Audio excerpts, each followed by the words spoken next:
more thing, interesting story in recruiting. JULIAN LEWIS, Juju Lewis. It's a quarterback out of Carrollton, Georgia. 5-star, potentially the number one, could be the number one quarterback in the class of 2025. We'll see. Bryce Underwood, previously mentioned, aforementioned Bryce Underwood, currently holding that. But this is a big time player. Everyone wants him. He committed to USC a while ago. That recruitment is that commitment is in the alimony stage yet, but it's certainly a little shaky. He's taking visits. Colorado and Coach Prime are all over him, basically ready to hand him the keys to the Shedeur Sanders crib if he wants it. Come right in. This is a lot of speculation there, but a very interesting thing. He just announced he is going to take a visit. Auburn is also involved.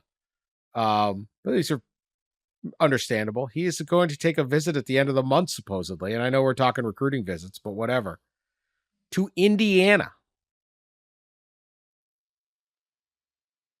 The Hoosiers are getting a visit. And from Juju Lewis. And that is supposedly it. Kirk Cignetti is the new head coach there. Just got hired from James Madison, where he did extensively good work, going 11-1 last year. There's a lot of credit going to one of the offense coordinators, Tino Sunseri, who was a quarterback at Pitt back in the day. You remember him? And good quarterback. He worked at Alabama as a grad assistant, and Juju showed up at a camp as like 10, and he was all over him then or something. So he's kind of stuck with them along the way. So maybe he's getting the visit. But I don't really care. I don't really care what the chance of Indiana is.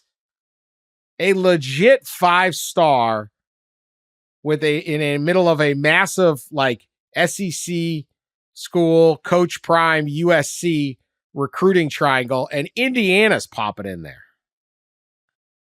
Is this the greatest football recruit to ever visit Indiana? I don't like. How excited are we?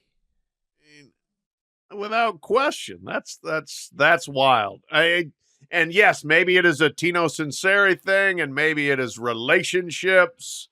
Maybe it's a favor, hey, we're going to help you out, but I'm not really going to go to school there. Or like Mark Cuban is now starting to whip out the collective money, or somebody like that. Mark Cuban's an IU grad. They've got, obviously, like many other places, some incredibly rich people. Maybe they've tapped into somebody there. I will tell you this. Indiana is killing it in the basketball portal. So they've got some stuff going on in terms of player attraction in that sport.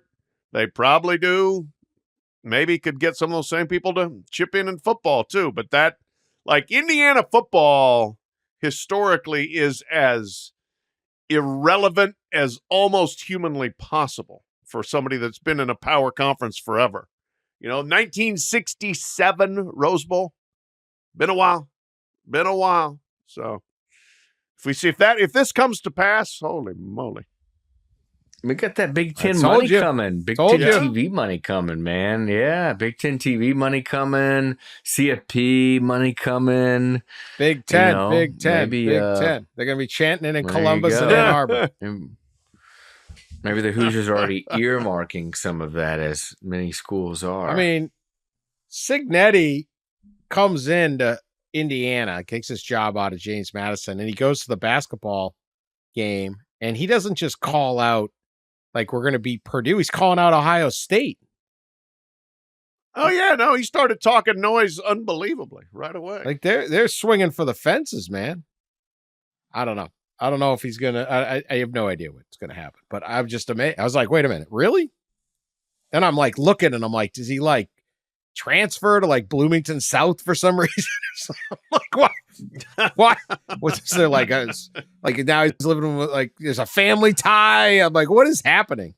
Yeah, Indiana, right, go. Right. I mean, that's who's your daddy? Get in there. That's an extreme outlier. We're going to see it. I tell you what, Dan, not on my bingo card for our pod discussion for May 12th, even though it's May 12th, was Indiana football recruiting. But here we are.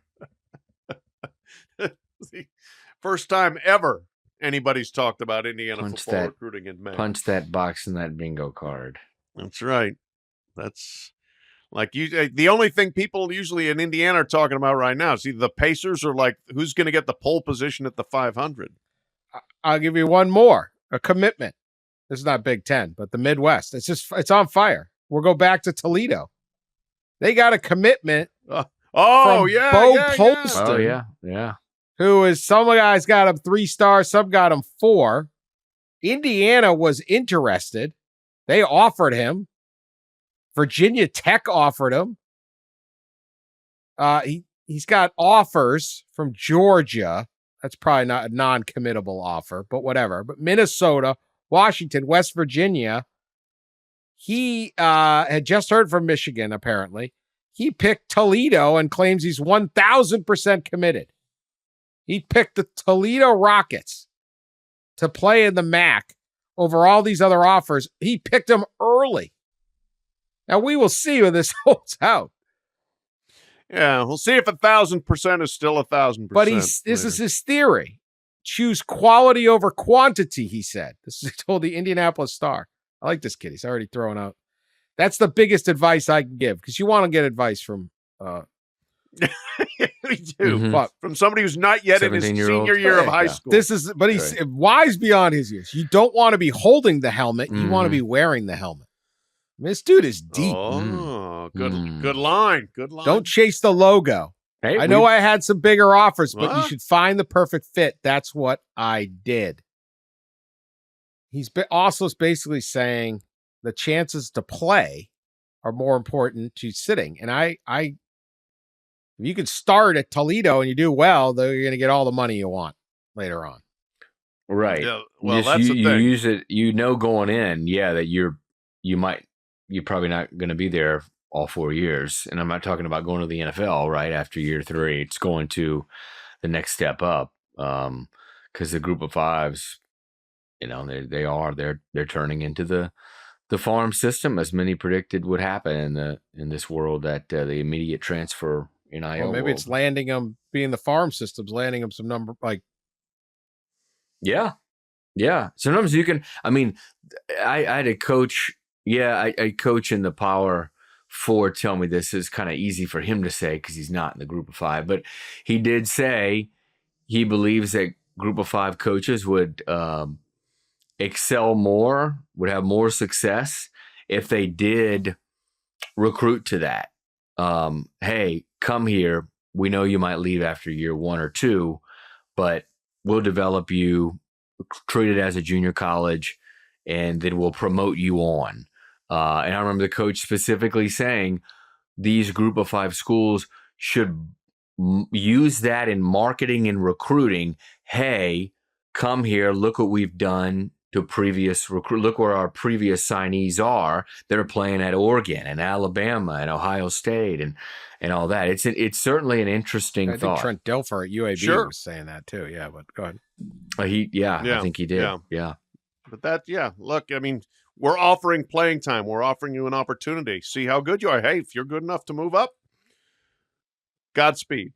I don't know what Jason Candle is offered, obviously, or what his pitch was, but that certainly would make a lot of sense as it. I mean, look, they're 65-35 in the last 8 seasons. They made 7 bowl games. They've had 10 NFL picks.